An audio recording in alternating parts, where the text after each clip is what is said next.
everybody, before you watch the video, make sure you follow the page, like the video. Hope you enjoy.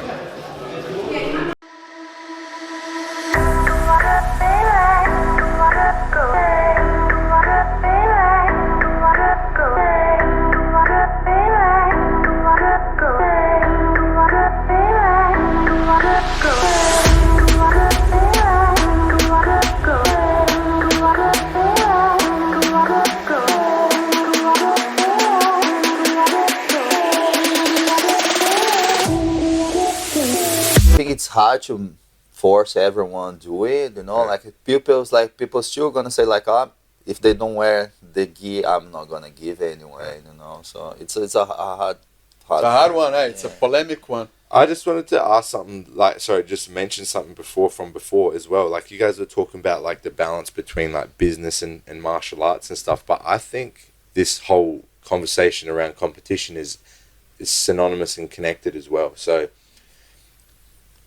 a lot of people are like, but you know, you need to focus on the business side and the family and all this stuff. I agree with that, but I think your popularity as a gym is also based on your effectiveness. If you have zero competitive stuff from your gym, it's not going to be as competitive in the whole marketplace. So I think a lot of people talk about competition stuff and they're like, it's not important. I completely disagree.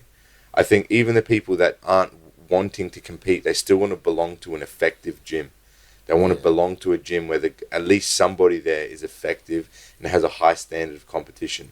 People truly want that, and I think they seek that out and look for it. Even if they're not a competitor, they want to belong to gyms where there is a strong standard. It's so like your gym is legit, you know, like you're teaching a legit thing, you know, like you like, for example, I don't have to be a competitor, but I'm learning from a guy that is competitive. Or his student, can you see his students? Like it shows you actually like the competition, actual like the results from what you'll be teaching. That gives you'll be merit working to the gym and the academy. Like I will say, like you have to take care. You know, you can't focus just one. Yeah. You can't focus the other one. You have to focus in both. Correct. You know. Yeah. Agreed. There's other thing is good. Like here, you brought the subject again because I was going to ask you guys.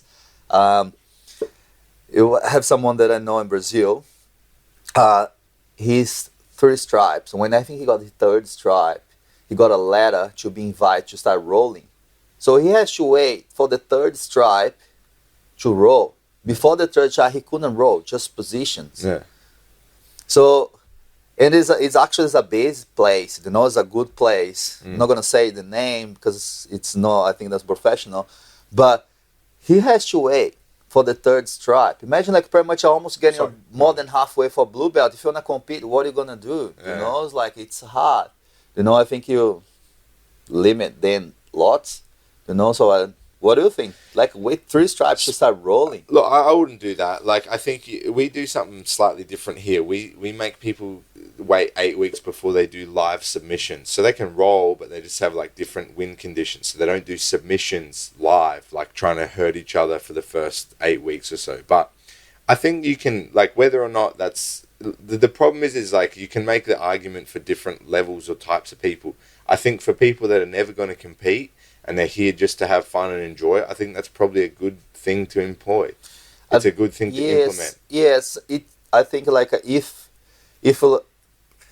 you're like busy, you got a job, you know, you don't want to get hurt, that's fine, you know, but I think way too much. For example, you don't have like a rules for that. No. But what I do actually, get the guy first time, okay? 45 years old, haven't done any sport or haven't done for the last 10 years. And I got a 20 years old boy, okay? Rugby, whatever, those rest with his friends, you know. If I don't let that guy roll, they're not gonna stay with me. So anyway, first class, what I try, I make back the higher belts, part with them, partner up with them in the fundament class, because I have the beginners class, I have the advanced class. If who's from advanced want to attend to the beginners class, they always have to partner up the high belts, the low belts to do the position and also to roll as well. So first day probably I'm gonna be like, because you get in a class, I can't show like a top and bottom and take it down straight away for you. And so I show something, And then I partnered up then, and it was like, oh, you show like a scissor sweep for him. You show a amba for one Americana. And then I make the first rolls, first couple of days, especially doing the trial, so that he can see the position, feel a little bit more confident to go instead of just go. Yeah. Like it was before. First day, you go. You roll here, someone like choking me on top of me, they know tap me 10 times. Yeah. You're going to have a bad experience, might don't come back. So you have to make them have a good experience, but also you can't like just Restrict them completely. Yeah, it's a fight, you know, like if you wanna be chill, I think if you don't wanna have a private.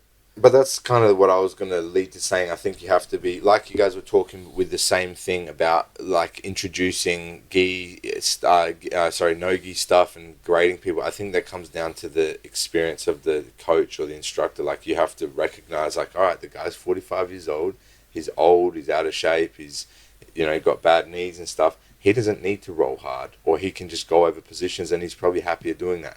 But the 20-year-old guy that's trying to, he's got foam at the mouth, ready to go. Yeah, he has to train with people and he has to train hard. And whether you want to do that with submissions or without, just so that they have a more fun training so they don't get demoralized. Because a lot of the time what will happen is a guy that's 20 years old and he wants to go hard, all right, he'll go hard. But if he goes hard with another guy that's big and strong, they both don't like it. Or if he goes hard with somebody that's more experienced, the guy that's experienced is going to get pissed off eventually and submit him many times. Yes. So... true.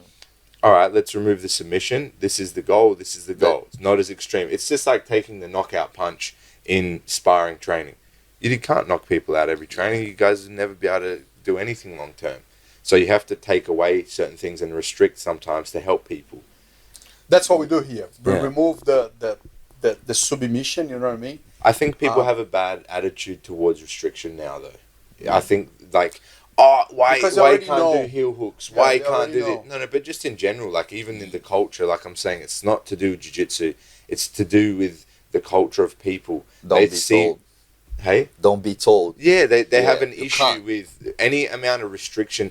Oh, this is controlling, or this is, oh, you're not, there's no freedom. It's like, yeah, but... Or they watch 2 videos and they know already what they're supposed to do. You don't have to tell them. They No, already but they know. don't understand enough to comprehend any type of repercussion. So, like, all right, yeah, you watched a video on how to do a That's heel what I hook, mean, yeah. but you don't understand that if you rip it on real quick on somebody that's not understanding of their joint, it's not that you can't do it. It's not that it's difficult.